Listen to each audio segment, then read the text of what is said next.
ये मेरे पास अफसानों का मजमुआ है जनाब, सईद मोहम्मद सईद शेख साहब के अफसानों का मजमुआ है जिसका नाम है पत्थर बोलते हैं।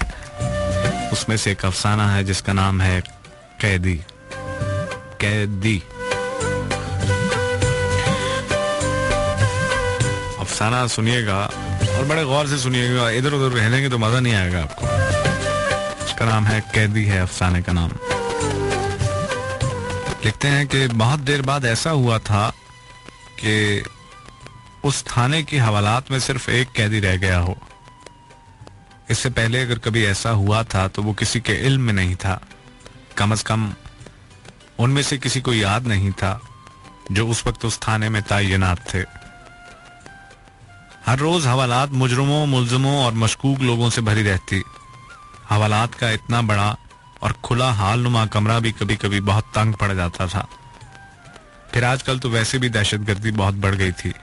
आए दिन दहशतगर्दी की वारदातों में मुलव्वस और मशकूक बहुत से लोग पकड़े जाते और कई कई रोज इन्हें थाने में रखकर तफ्तीश की जाती थी। एक वारदात की तफ्तीश खत्म नहीं होती थी कि दूसरी वारदात हो जाती। लड़ाई झगड़े, मार कुटाई और चोरी के वकूए अलहदा थे। अक्सर ऐसा होता था कि एक वारदात के मुल्जिम दूसरे वकूए के मुल्जिमों में मिल जाते और थाने के अहलकारों को इनका हिसाब किताब रखना मुश्किल हो जाता। एसएचओ ने तो अपनी मुश्किल के हल के लिए अपने एसएसपी को नई हवालात की तामीर का मंसूबा भी बनाकर भेज दिया था। और आज जब हवालात में सिर्फ एक कैदी रह गया था, उसकी वुसअत में और भी अकेला नजर आता और इसके एक कोने में किसी कीड़े की तरह सुकड़ कर बैठा था। तो वो सब अहलकारों को जो भी उसके आहनी दरवाजे के सामने से गुजरता बुरी तरह खटकता था। एसएचओ जब शाम को वीआईपी ड्यूटी से लौटा तो उस अकेले की हवालात में मौजूदगी ने उसके कदम रोक लिए। उसने आहनी गेट की मोटी सलाखों पर हाथ रखा, उस कैदी को दूर से देखा और चाहता था कि उसे आवाज दे, मगर कुछ सोच कर रुक गया और आगे बढ़ गया। अपने दफ्तर में जाकर उसने अपनी पीकैप उतारी और बाएं हाथ में पकड़ी छड़ी के साथ मेज पर रखी और कुर्सी पर बैठते ही उसने घंटी देकर मुहर्रर को बुलाया और पूछा, वो जो हवालात में एक कैदी नजर आ रहा है वो किस मुकदमे में मतलूब है? हवालदार भागा भागा अपने दफ्तर में गया, रोजनामचा चेक किया, इधर उधर दूसरे कागजात और रजिस्टर देखे और परेशान चेहरा लिए वापस आया। उसका तो किसी जगह इंदराज नहीं, हमारे रिकॉर्ड के मुताबिक तो आज हवालात खाली है। ओ ठीक है, रिकॉर्ड ना भी हो फिर भी किसी न किसी को तो पता होगा इसे कब और किस हुक्म से यहां बंद किया है।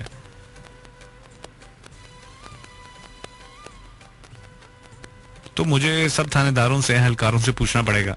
ठीक है, कल मुझे इसके बारे में बताना। और कल जब आया तो इनके इलाके में सुबह ही सुबह दहशतगर्दी की एक और वारदात हो गई। सब्जी मंडी में गोभी की टोकरी में छुपा कर रखा गया एक बम फट गया, 3 आदमी हलाक और 10 जख्मी हो गए। पुलिस ने सारा इलाका अपने घेरे में ले लिया। कई अफसर और लीडर मौके पर पहुंच गए। बम धमाके की मजम्मत हुई, फौरी कार्रवाई की बड़ी सख्ती से हिदायत की गई। शाम तक बहुत से मशकूक आदमी पकड़ लिए गए और वो अकेला कैदी इनमें इस तरह शामिल हो गया कि दूसरों से अलहदा नजर आना बंद हो गया। कई रोज गुजर गए। फिर एक बार वो दिन आया जब वही एक आदमी इतनी बड़ी हवालात में अकेला रह गया और इसी वजह से एक शाम के वक्त एसएचओ की नजर उस पर पड़ी और उसने मुहर्रर को बुलाया। ओए, तूने पता नहीं किया इसका? ये तो वही आदमी है, ये किसके हुक्म से यहां बंद किया गया? अगला पूरा दिन मुहर्रर ने सब थानेदारों और अहलकारों से पूछा, मगर किसी को इसके मुताल्लिक कोई इल्म नहीं था कि वो किस मुकदमे के सिलसिले में यहां लाया गया था। अजीब बात है, किसी को इसके मुताल्लिक कुछ पता नहीं, ये कैसे हो सकता है? अच्छा, तुम लाओ उसको मेरे पास। एसएचओ के हुक्म पर उस अकेले रह जाने वाले कैदी को पेश किया गया। क्यों भाई, कौन है तू? जी मैं। उसने हैरत से इंस्पेक्टर को देखा जैसे उसकी बात समझ ना सका हो। हाँ तू। उसने शायद अपने मुतालिक कुछ सोचना चाहा और फिर बड़ी सहूलत से बोला, मैं की जाना मैं कौन? और फिर मुस्कुराने लगा। ओए सच सच बोल, तू कौन है और किस जुर्म से तेरा ताल्लुक है? इंस्पेक्टर ने सख्त लहजे में कहा, मुझे नहीं पता अपना नाम ना अपने जुर्म का। मैं तो और वो गड़बड़ा गया और अपनी वो बात भी पूरी ना कर सका जिसे वो नहीं जानता था और जो खुद ब खुद उसकी जुबान पर आते आते रह गई थी।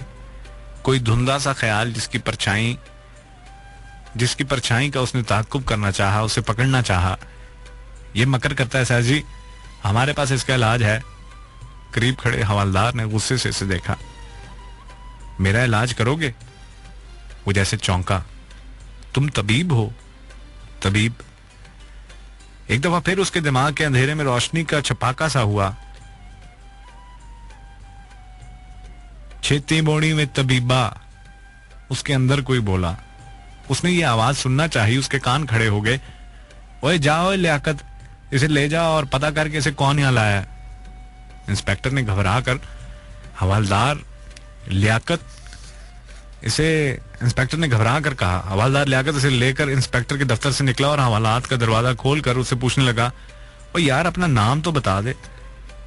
मुझे नहीं याद। उसका जवाब सुनकर हवालदार ने उसे हवालात में धकेल दिया और दरवाजे को ताला लगा दिया। हालांकि ताला लगाने की जरूरत भी नहीं थी।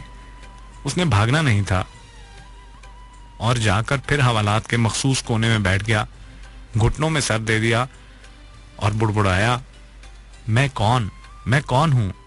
मेरा नाम क्या है? उसी शाम हवालात में 3 कैदी और आ गए। मगर जब तक उन्होंने हवालात के दरवाजे के पास बैठकर ऊंची आवाज में रोना शुरू नहीं किया, इसे जो दूसरे कोने में घुटनों में सर दबाए खामोश बैठा हुआ था, उनकी मौजूदगी का इल्म नहीं हुआ। उनके रोने की आवाज सुनकर वो चौंक उठा। कोई मुबहम सा ख्याल उड़ता हुआ आया जिसने उसके दिमाग में कहीं बैठने की कोशिश की, मगर गहरी धुंध की वजह से उसे कोई जगह न मिल सकी और वो धुंध में ही कहीं तहलील हो गया। वो उठकर उनके पास आ खड़ा हो गया और चंद लम्हे उनके रोने की आवाज सुनकर कुछ सोचने समझने की कोशिश करता रहा। फिर बोला, क्यों रोते हो? हमें बेगुनाह कैद में डाल दिया है। तीनों ने एक साथ रोते हुए जवाब दिया।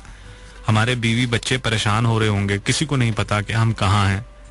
सबको अपनी अपनी कैद काटनी है, किसी को अपने गुनाहों की, किसी को अपनी बेगुनाही की। तुम क्यों रोते हो? रोने के लिए बड़ा मौका चाहिए। उसने जैसे इन्हें समझाया। उन तीनों में से एक ने, जो उम्र